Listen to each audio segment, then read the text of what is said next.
The moon cast an eerie, pale glow over the desolate beach as I set up my tent, far away from the safety of my car. The sound of crashing waves filled the night air, providing a haunting soundtrack to my solitary adventure.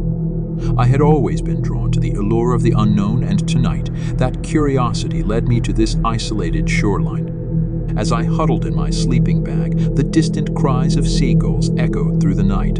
A cold breeze blew in from the ocean, causing the flames of my campfire to dance erratically.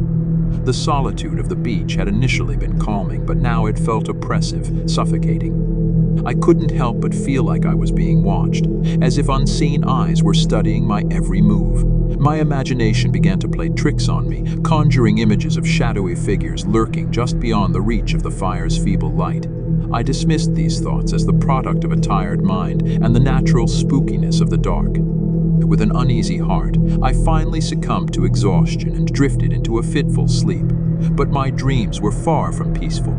I found myself standing alone on the shoreline, surrounded by an impenetrable darkness. The sound of waves had become an ominous roar, drowning out any other noise. In the distance, I spotted a faint light, like a flickering lantern. It bobbed and weaved, drawing closer with every passing second. Panic seized me as I realized that I was not alone on this beach. But who else would be out here in the dead of night? As the light drew nearer, I discerned a figure holding it aloft. A figure clad in tattered, salt-crusted clothing that hung loosely from its emaciated frame. It was a ghostly apparition, with hollow eyes that bore into my very soul. A cold dread washed over me, freezing me in place.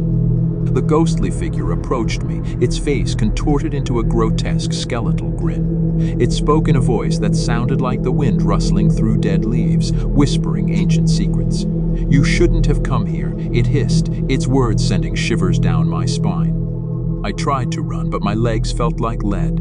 I stumbled and fell to the sand, unable to escape the approaching horror.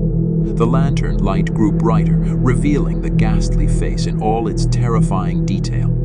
It was a face that had seen untold suffering, a face that had been lost to the depths of the ocean.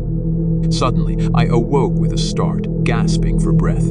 My heart pounded in my chest as I realized it had all been a dream, a nightmare born of my overactive imagination. But the sense of foreboding lingered, refusing to dissipate.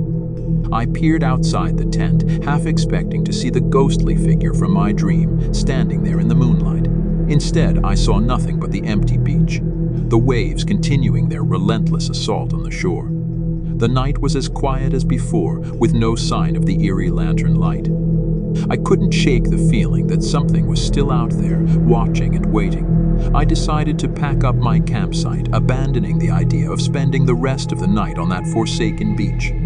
The sense of relief was palpable as I finally climbed into my car and drove away, leaving the haunted shoreline behind.